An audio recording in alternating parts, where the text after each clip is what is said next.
Hello, this is Katie Johnson with another Incredible project for you. Well, the card I'm going to make today is going to use this great big leaf stamp from the Soft Seedlings stamp set. I love this stamp set. I love the fact that this is a distinctive stamp, so it's not going to stamp in a solid block of color. You're going to get all this color variation when you stamp it, which is really cool. I'm going to use this as kind of a background image for the card. The other thing I really like in this stamp set is I love the font on these words. Now the color I pulled out for the card base is Merry Merlot because this is a maple leaf, and when maples turn color in the fall, they tend to turn kind of a reddish color. But here's the other thing, talking about colors, I'm using shimmery white cardstock, and it probably isn't showing up from the camera right here. If I try, oh, there you go. I think I can see a little bit of a glint looking through the camera here. But I'm using the shimmery cardstock only in part because I wanted the shimmer. The other reason that I'm using it is because if you compare it to basic white, you can see that it's not as pure a white. It's got much more yellow cast to it. And this is a fall card, and I did not want that really bright white for the background. So I wanted something a little bit more muted, but I didn't want to go yellow on it either. The other thing you're going to notice is I've got a couple of little strips of the gold here. I tend to, especially with the gold and the black, if I'm cutting things down, and I end up with a 1/4 inch strip, I'll save those because I often can use a 1/4 inch strip of gold or black to highlight something. And we're going to talk about boundaries today on stamped images, and I'm also going to show you why I love my Stamparatus. So I've got a stack of the shimmery white card fronts because I'm going to show you the same card but done several different ways.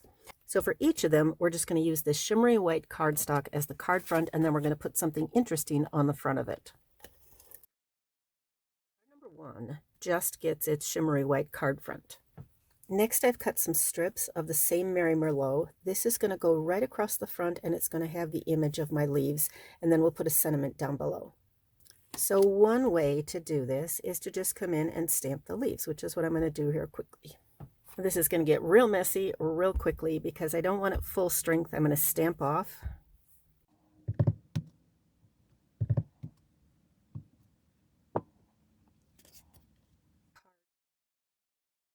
So now I've got an interest strip to go across the front of the card. All right, so now we're ready to think about the sentiment. This is a red rubber stamp set, which means I can't see through it.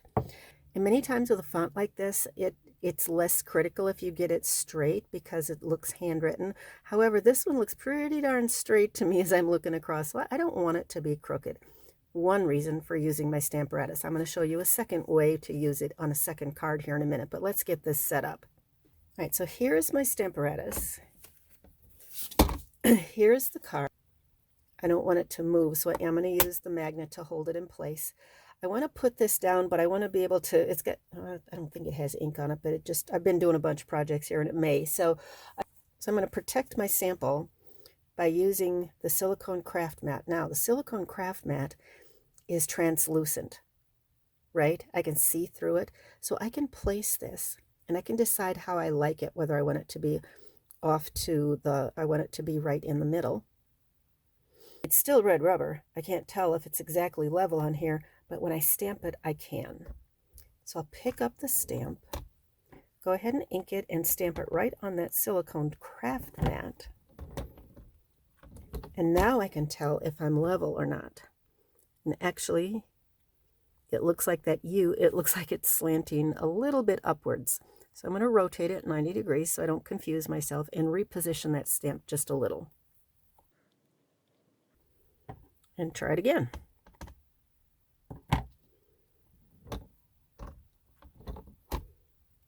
I like that better.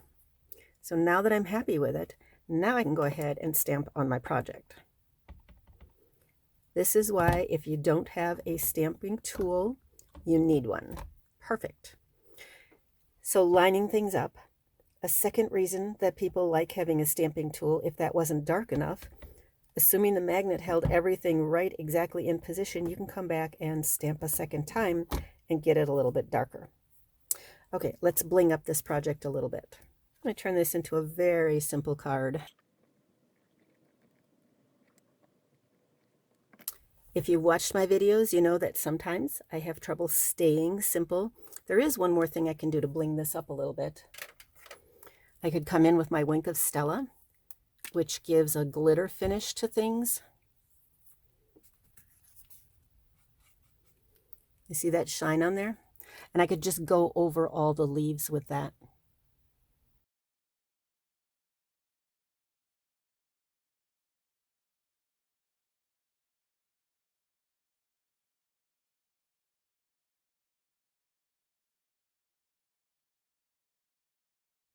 If you thought it was pretty before, you should see it in real life now with the sparkle on there. Wink of Stella on top of a dark colored cardstock is just awesome. So there is one card. Let's take a look at another way to do this. All right, this is the second of 3. What if I didn't want those leaves contained just on that mid strip? What if I wanted the image of the leaf to hang off a little bit? In other words, something like this.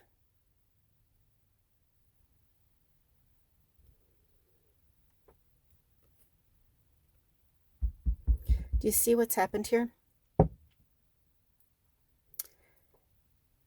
I missed part of the image of the leaf, and there's a little bit of a break right in here. And the problem is, when you're stamping with those stamps, there's the difference in the height between the two papers doesn't allow the stamp to go down and fully cover the paper that's in the background.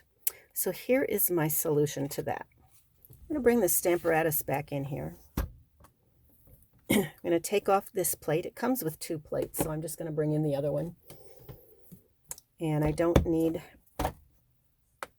the silicone craft mat anymore for this part of it. And I want something to protect my surface. You can use any scrap paper. Stampin' Up! Does sell a pad of paper that fits in here. Okay, so what I did was I just put my leaf down here kind of randomly, and we want to know where that's going to show up on my image. So let's see, I'm going to bring this in. I know it's already got the words on there. Well, here, we'll turn it this way. They won't interfere with what I need to see this time. But again, we're making use of the fact that this is translucent and I can see through it. Okay, so that's about where that leaf is going to go. Now, this was the side I used before, but let's just flip it over. This is thick enough that I can use both sides of it. I have the leaf off to the right.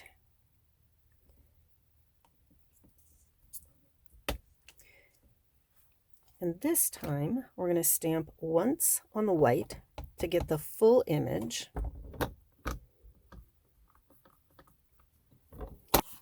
And then we're going to come back and put this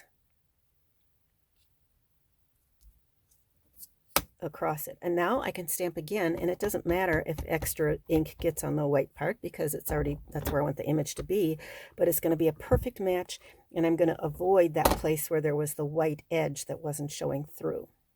So now we've got perfect coverage. I don't have that little white break where the difference in height prevented the ink from getting to the white part right next to my colored paper strip. Okay, I can turn this around and repeat the process.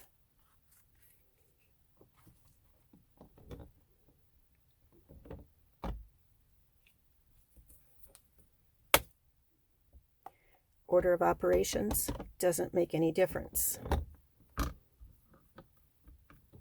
So in other words, I did my maroon strip first. As long as I don't let that white shift at all, I can come back and fill in and catch what will be the edge. Perfect.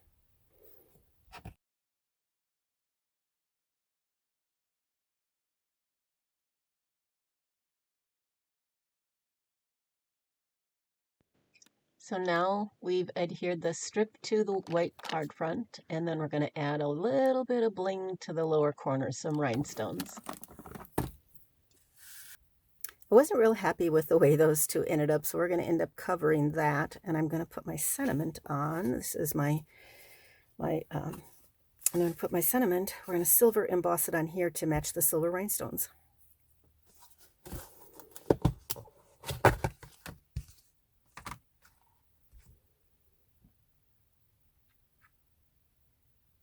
I think I mentioned I just love the font in here, and I love any stamp set that's got a hello in it. So handy, because then you can use this card for anything.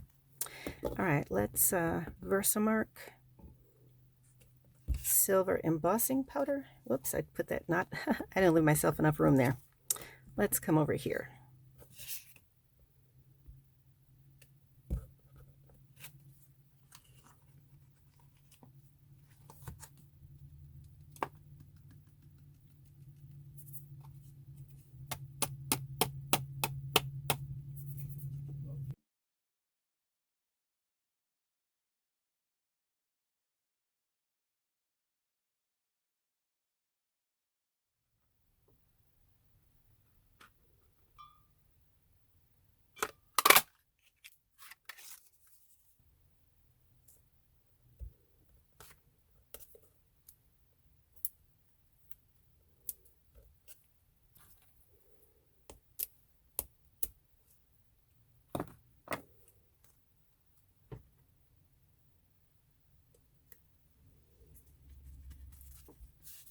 So there's our second card, and I intentionally left this one, and I intentionally left the first one sparkly and the second one not sparkly so that you could see by comparison. But look at the difference this makes when you allow these images to hang off the edge like that. So let's make one more card. So I've got these gold strips. Let's just make one more card with gold and see what that looks like. Now for this one, if I'm going to use this boundary, I don't want to have the stamping sticking out on the other side of the gold. So we're just going to stamp on our piece down here. I'm going to show you one more thing here before I assemble this. You can see the difference between using the Wink of Stella on here and how awesome it looks against the dark cardstock, and just allowing the ink to be by itself. It's a lot more flat. It's pretty, but it's a lot more flat, and I like sparkle. So we're going to add a little bit more sparkle to this one. And I could go back and paint it with my Wink of Stella brush, but I can go one better than that. If you take a little squirt bottle, you can open up this Wink of Stella pen, empty the whole thing, including that little ball that's on the inside to keep things fresh, and then you can just use this to squirt over the whole surface. I'm going to do that off camera because I don't want to get it on these finished projects. Okay, my hands are glittery too, but look at that. Now the whole thing is all sparkly. So pretty, but it's a nice match for this shimmery cardstock. Whew, alcohol smell. Got my head over the project.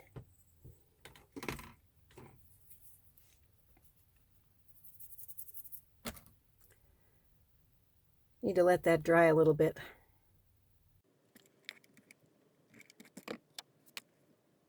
So here's where I'm making use of those gold strips. I just save those really thin gold strips when I'm cutting pieces.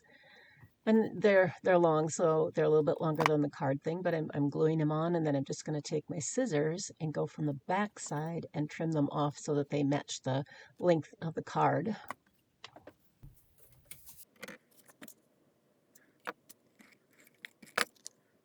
So here I decided to stamp the sentiment on some more of that shimmery cardstock, and the ink that I'm using is the same color as the paper, so it's that Mary Merlot. And you'll see in a moment what I decided to do here for the sentiment itself was, instead of die cutting it, I decided to fussy cut. I love the look of a fussy cut sentiment, especially one that's got lots of curves to it. And if it doesn't come with a die, then I sometimes just fussy cut my own. I did use the sparkly shimmery cardstock, which I'm sure is not showing up very well in the camera. But I didn't want to be the contrast of colors if I used regular white cardstock with the shimmery white that was already the card front.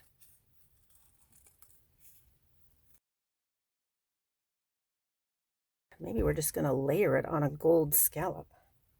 By the way, Stampin' Up! Sells these 6x8 bags, and they're just perfect for me to keep all my scraps in. Oops.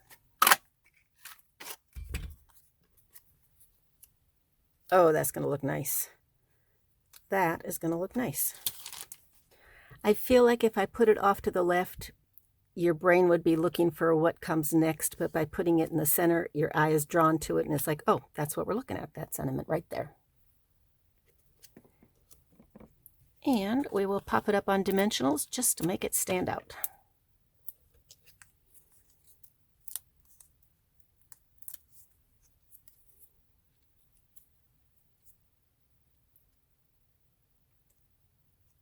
So there's your 3 projects, all made with the Soft Seedlings stamp set in this large leaf stamp, distinctive stamp, so it comes out with lots of differentiation in the inking.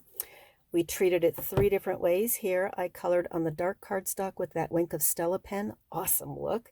Here we just emptied the Wink of Stella pen into a little squirt bottle and squirted the whole thing. Used a boundary here with the gold foil. No boundary at all here, and allowed the stamp to flow over into that larger space. So let me know which one you like best. Give me a thumbs up if you liked any of these projects. I would appreciate that. And if you haven't followed my page already, then make sure that if you're on Facebook, go ahead and follow. If you're on YouTube, then go ahead and subscribe. That way you will get notifications when I post similar projects. This is Katie Johnson. Have an incredible day, and we'll catch you next time. Bye.